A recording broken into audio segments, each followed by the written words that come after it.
Hello, this is Harold Stewart of Stew Body for East West Football Network podcast on Super Bowl Sunday, February 13th. Happy Black History Month 2022. My co-host today is Coach Drew Coleman. Hey, Coach. Hey, please introduce yourself. Man, how you guys doing today, man? My name is Drew Coleman. Uh, Currently played 7 years in the NFL. Met Stu here a couple months ago, man. With podcast, we're doing a great job. It's been a definitely been an honor. Been excited to join him.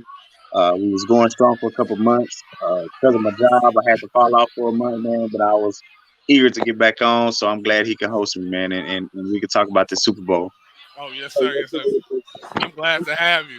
So tell us how much film of young athletes seeking to go to the next level you've watched.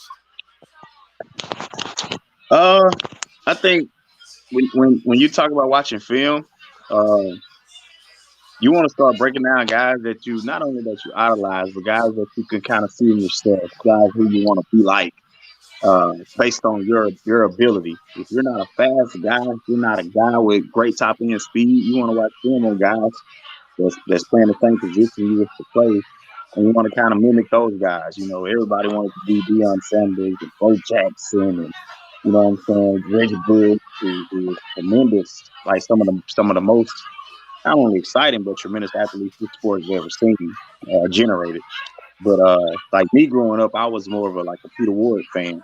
Yeah. So Peter Ward was kind of I looked at him as like a mirror image for us, the guy that was quicker than fast, the guy that can change directions, get in and out of breaks, etc. So I like to study guys like that because I thought that helped me enhance my ability and my skill set as far as catching the ball, looking to turn over the field, but also making the little guys miss instead of trying to outrun guys and stuff like that. Because my speed at that time wasn't what it was eventually, but at that time, I was more of catching, making guys miss. So studying film is guys you want to mimic, guys you want to look at, you want to kind of model your game off of, and so that's kind of how I was.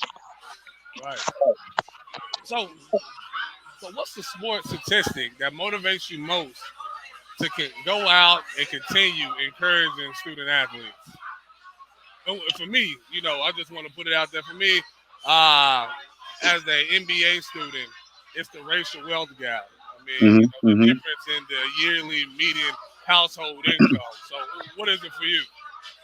Man, to me, I feel like it's the great escape, man. I feel like if kids can ever start kind of channeling that, like, this is my great escape. You know, whatever's going on in the country, whatever's going on in my city, whatever's going on in my household, whatever's going on with me personally, this, whether it's practice, hour and a half to 2 hours, or whether it's game on Friday, Saturday, Sunday nights, or whatever the case may be, for those 3, 4 hours, this is the time where I can just have fun with my friends and I can worry about, what I'm saying, playing a sport that I love. So I can generate that kind of great escape from almost from reality and some of the bad situations he was in, man. And it give them a chance to kind of generate another family, kind of generate another, group of guys that's positive in their life, whether it's coaches, teammates, trainers, whatever the case may be, as far as someone that's a bigger figure that can help take their mind and your heart, your soul, whatever the case may be, off of what's going on inside you or what's going on around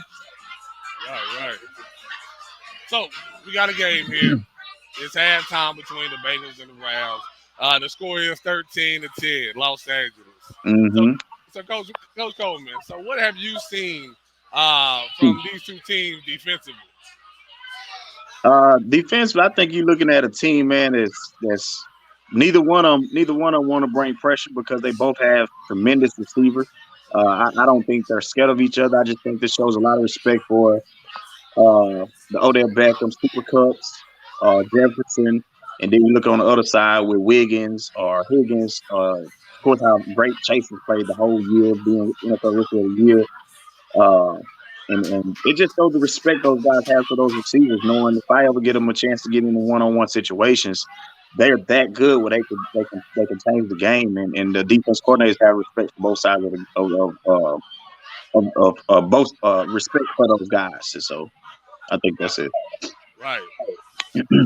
So, uh, this season, the Dallas Cowboys, Diggs, Parsons, they yielded exceptional defensive output, but the Cowboys didn't make the cut. Yeah. So, what do you believe kept the Cowboys from being in the Super Bowl? Oh man, Cowboys, man. I'm from here, man. So these my people Right, and family friends, they're gonna kill me. But I always thought, man, long time ago, and I not only think this of the Cowboys, but I think this of a lot of elite quarterbacks in our league. When you look at guys like Dak Prescott, I think you got guys like Dak, Russell Wilson's of the world, but just strictly talking about the Cowboys, I think Dak tried to do too much. I think he's trying to win the game and trying to prove he's one of the elite quarterbacks because he get paid like that. My thing is just win the game. I think when you try to act like I ain't gonna say act like, but try to go up there and try to put up the numbers and put up the accolade, I mean the stats and stuff with some of the greats. You tend to want to throw the ball all day. You know, throw the ball every day. And just get out of character. I think the best thing the Cowboys ever had was their running game. I know you had some bumps and bruises with the offensive line, but at the same time, man, Zeke has always been one of the top backs in the league, and people wonder why he's not up to form. Hell, he don't get enough carries. You know what I'm saying? Like running is not nothing you think you just gonna hand it off and they're gonna bust for 20, 30, 40 consistently. You know what I'm saying? That's a rare line thing. Zeke is usually, like they know Zeke getting the ball and they still can't stop Zeke. So I think they got away from Zeke way too early in the year. Actually, last couple of years they gotten away from Zeke, and I think that's been the downfall of the Cowboys. right. No, I definitely agree with that. I don't know if it was a question in him with any injuries, but I know we should have kept running the ball for Yeah. sure. Uh, but so, in looking at what we're seeing on the field here at halftime, is this the Super Bowl we deserve? What's your opinion?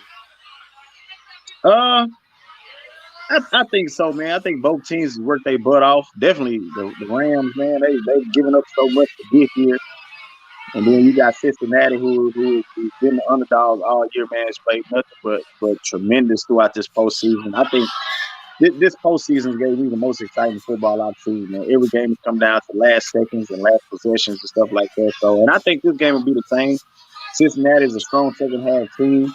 And I think they're both just uh, kind of filling each other out. And I think in the second half, man, you got to cut it loose. You can't play timid. You can't try to play in these deep shells and worry about going one on one with these tremendous receivers. You just got to take a chance and like, hey, we either gonna win or lose the game here. So, So, in your opinion, who's the best talent on the field, oh and man, how do we know? the best talent is easily that's Aaron Donald, man. Aaron Donald is one of those dudes that you could never single block him. He's a game wrecker, man. And when he get an opportunity, he's definitely gonna change the game. But right now they double and triple team him, so he's gonna be quiet. But once he do get a chance, I'm hoping Raheem will dig deep, man, and get him a chance where he can get him one on one or get him isolated, get him where he can take advantage of that offensive line. Come on, that offensive line gave up 9 sacks against Tennessee. And you telling me a defensive line like the Rams can't generate more pressure, more sacks? I know he's getting the ball out quick, but he ain't got to do a better job of create pressure, man. He got to go get this guy instead of giving up the deep ball or giving up one on one. So, Right. And so, and obviously, we can't ignore Dallas homegrown talent, QB Matthew Stafford. hmm What? How does Matthew look at the half, and what does he need to do? Well, what do the Rams need to do to win this game? uh, I know Odell going down is going to be definitely huge. Uh, he just got to be consistent now on, man. I think with Matthew Stafford, he was always one of those quarterbacks where he's going to give you one. He's going to give you an interception, and you got to take advantage of it. And just so happened it came up at the end of the first half. That's usually his one. After that, just be consistent. Take the check downs, man, to make guys make overfield tackles. Cincinnati's shown that they're not going to give up the deep ball. They're not going to give up the big shot. So you just got to be patient and play your ball, move the pocket, take the check down, take the quick start passes, and let Cooper Cup and those guys do what they've been doing all season: catch the ball and get the yak yard. Perfect, perfect. Well said. I mean, that really wraps up, this halftime show. We're going to keep it real quick. So this is Harold Stewart with East West Football Network. Please stay connected with me on LinkedIn, Facebook, and Twitter. Y'all enjoy the rest of the half. And Coach, I really appreciate you coming out. Hey, man, I appreciate you having me, man. Yes, sir.